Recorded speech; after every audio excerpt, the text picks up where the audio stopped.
Hello students, this is your accountancy teacher Pooja Dubey. In previous lecture we have studied that forfeiture of shares which is issued at par, है ना. हमने shares छीन लिए थे जो issue किए थे किस पे, पार पे, है ना. Par means that's market price and face value. आज हम देखेंगे forfeiture of shares issued at premium and premium amount is unpaid. मतलब हमने फॉरफीचर कर लिया, हमने शेयर्स छीन लिए हैं जो कि इशू किए थे किस पे, प्रीमियम पे, और प्रीमियम का जो अमाउंट है वो कैसा है, अनपेड. क्लियर. क्वेश्चन नंबर 12 है.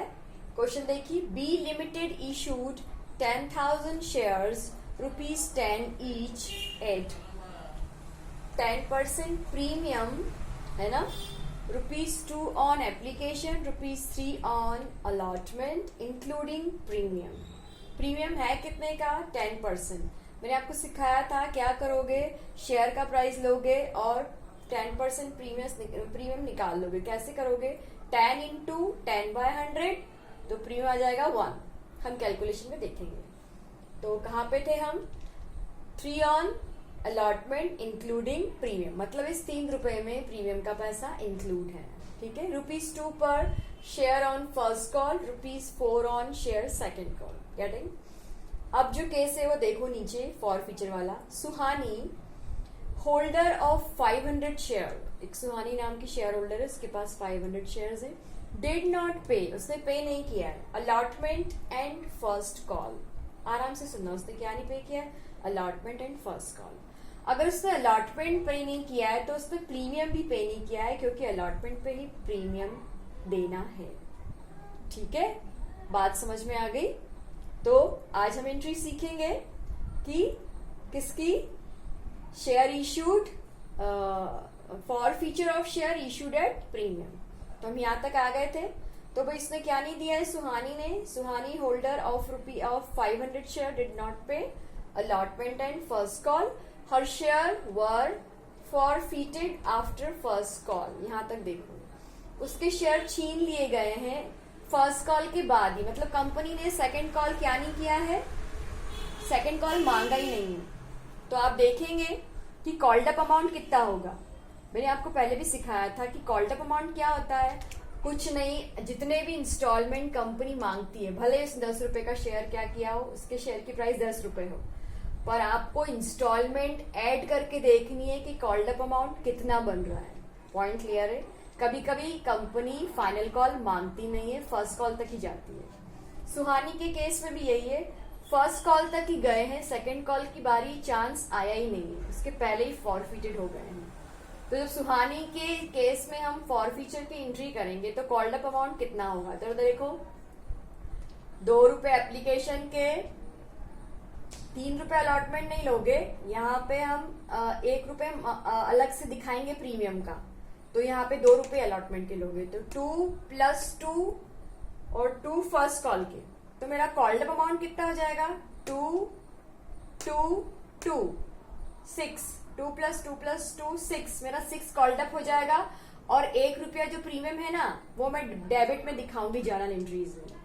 पॉइंट क्लियर है. अभी आप देखेंगे सोल्यूशन में कि कॉल्ड अप अमाउंट होगा 2, इस ₹3 में से ₹2 अलॉटमेंट के हैं, 2, और ये ₹2 हमारा फर्स्ट कॉल तक है, मतलब फर्स्ट कॉल का अमाउंट है. और सुहानी के टाइम पे भी क्या हुआ है, सिर्फ फर्स्ट कॉल तक ही गए हैं, सेकंड कॉल का टाइम आया ही नहीं है.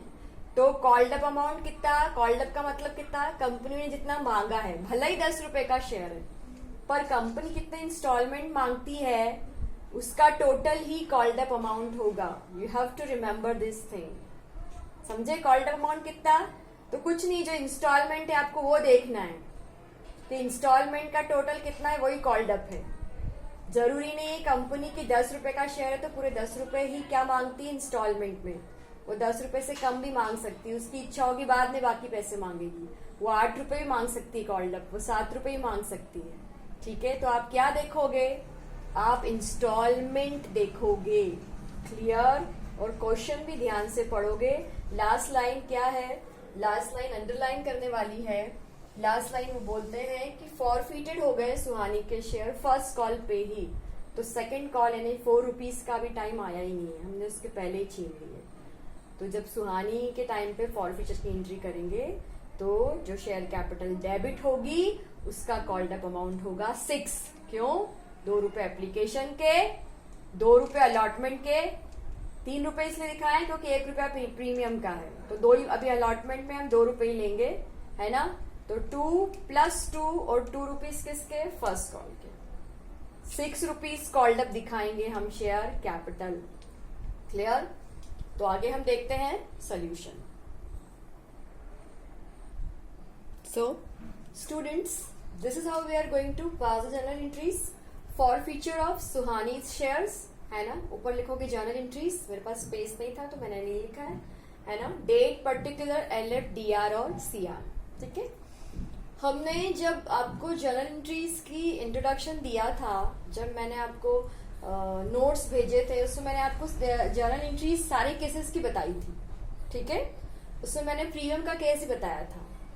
तो क्वेश्चन हमने समझ लिया है। क्वेश्चन में क्या है कि हमको प्रीमियम नहीं मिली है, मतलब अलॉटमेंट नहीं पे किया है और अलॉटमेंट के साथ प्रीमियम था, ठीक है, और फर्स्ट कॉल तक ही गए हैं। उसके बाद सुहानी के शेयर्स फॉरफिट कर लिए हैं। तो शेयर कैपिटल डेबिट होगी, जैसा कि हम करते हैं। शेयर कैपिटल अकाउंट डेबिट, कितने से डेबिट?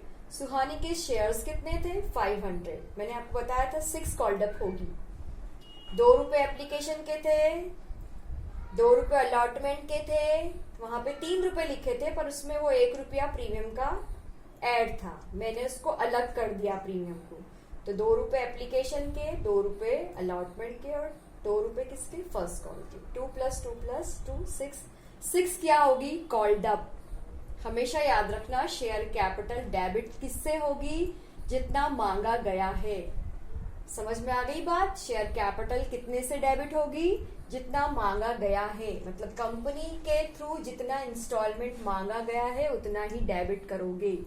Point clear? ओके। अब सिक्योरिटी प्रीमियम नहीं मिली है तो सिक्योरिटी प्रीमियम भी क्या करोगे? डेबिट। 500 × 1, 500 सुहानी के शेयर और 1 रुपीज सिक्योरिटी प्रीमियम रिजर्व का अमाउंट है, ठीक है। Point clear? Security premium reserve मैंने सिखाया है कैसे निकलेगा। 1 रुपया, है ना। 10 रुपीज, 10 रुपीज का शेयर है और 10% क्या है? प्रीमियम। तो क्या करोगे? 0 से 0, 0 से 0, तो 1 रुपए क्या आ गई आपकी? प्रीमियम का अमाउंट, ये 1 रुपीज। क्लियर है? नेक्स्ट, 2 शेयर अलॉटमेंट जो नहीं मिला है, कितना? तो 500 शेयर्स पे 3 रुपए अलॉटमेंट के थे। अब यहाँ पे प्रीमियम इंक्लूड है, getting 1500। We have to cancel the amount of premium.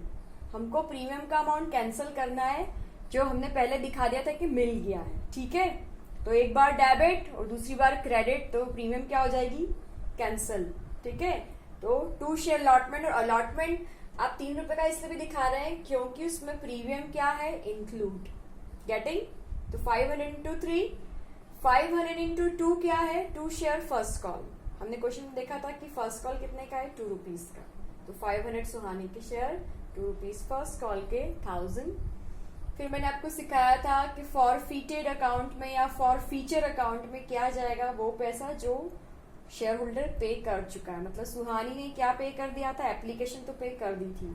तो 500 × 2 एप्लीकेशन के पैसे हैं, है ना। दैट्स 1000। कहाँ जाएगा? 2 शेयर फॉरफीटेड अकाउंट। नरेशन क्या होगा? Being 500 shares forfeited for non-payment of allotment and call. Clear?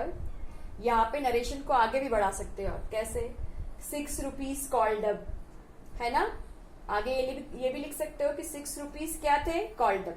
मतलब 10 रुपए में से 6 रुपए क्या थे? मांगे थे। विद द प्रीमियम, प्रीमियम कितना? 1 रुपीज। क्लियर? तो क्या होगा? आप सिर्फ एक चीज याद रखो कि जब हम शेयर इशू करते हैं, for feature of share issued at premium, मतलब जब हमने शेयर फॉर फीचर कर लिए हैं जो कि इशू किस पे किए थे? प्रीमियम पे इशू किए थे, है ना। या हमने कर लिए फॉर फीचर कर लिया, है ना। Of share issued at, of shares issued at premium, यानी जो प्रीमियम पे इशू किए थे शेयर्स वो फॉरफिटेड कर लिए हैं। तो उसमें प्रीमियम कहाँ दिखाएंगे? तो premium will always be debited, हमेशा याद रखना, premium will always be debited. Clear है? विद द इंडिविजुअल, जो भी इसका अमाउंट है, कितने की प्रीमियम है वो। और बाकी तो एंट्री सेम है, जो नहीं मिलता है हम वो क्रेडिट कर देते हैं, और जो दे देता है पैसा उसको फॉरफीटर अकाउंट में डाल देते हैं या फॉरफीचर अकाउंट में डाल देते हैं।